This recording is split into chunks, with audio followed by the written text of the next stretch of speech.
our topic is all about factoring general trinomial in the form of ax squared plus bx plus c, where a is not equal to 1, or the value of a is more than 1. Okay, so we're going to follow the slide divide method. Okay, maraming klase ng method to find the factors of the given trinomial if the value of a is more than 1. But this is the easiest way, the slide divide method. Okay. Okay, so example, the given is, we have 6x squared minus 19x plus 15. Step 1, we need to slide. So we need to slide the leading coefficient to the constant, or just simply multiply the leading coefficient to our constant. So this will become 6 times 15. What is the answer? 6 times 15, the answer is 90. So after getting the product, si 90 ay papalit na natin kay 15. Kasi pinagsama po natin si leading coefficient at si constant. Meaning si 6, nilagay natin dito, nawala na siya. So ang magiging yung equation natin ay x squared minus 19x plus 15, papalitan mo ng 90. Para bumalik tayo sa lesson kahapon. Ano yung lesson natin kahapon? General trinomial where a is equal to 1. I-apply. Ano yung step natin kahapon? Find the value of a, the value of b, and the value of c. What is a? X. Oh, what is a? 1. How about b? 19. Negative 19. And our c is? Okay, step 2, we need to get the factors of 90. What is the sign of 90? Positive. Therefore, probably the sign of the factors are both positive and both negative. But, tingnan natin si middle term. Ano ba yung operation sa middle term? Negative or minus, meaning, sino yung kukunin natin sa dalawa? Si negative sign. Okay.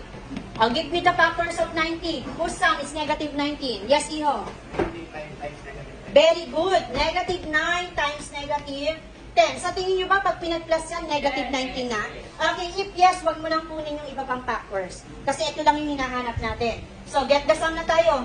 So, negative 9 plus negative 10. What do you think is the sum? Negative 19, meaning ito yung factors na kailangan natin. What is the next step na? Okay, 2 parentheses. Okay, inside the parentheses, copy the given variable, which is x. Then, what are the two factors?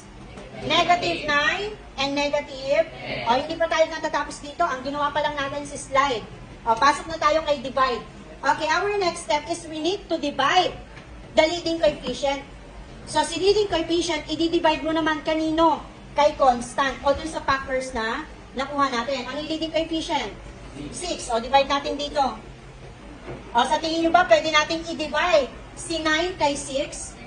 Pwede bang i-divide si 9 kay 6? No. So, pero pwede natin siyang i-lowest term. Tama ba? Because 9 and 6 are both divisible by 3. So, si 9 ay magiging 3. Si 6 ay magiging 2. Dito naman, pwede bang i-divide si 10 kay 6? No, pero pwede natin i-lowest term. What are we going to do? Divide 10 divided by 2. How about 6 divided by 2? Okay. At kung mapapansin nyo, ang ating factors ay naging ano na? Fraction. Or dapat hindi fraction ang ating factors. Now, what we're going to do, we're going to slide again. Sino ang i-slide natin? Si denominator. Si denominator, i-slide mo sa harap ni x. So, ito na siya. Ito yung last step.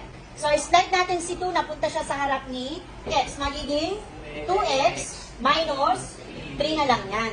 O, slide ulit natin to. Si 3 mapupunta kay x. So, magiging 3x minus 5. Ito na yung factor natin ngayon.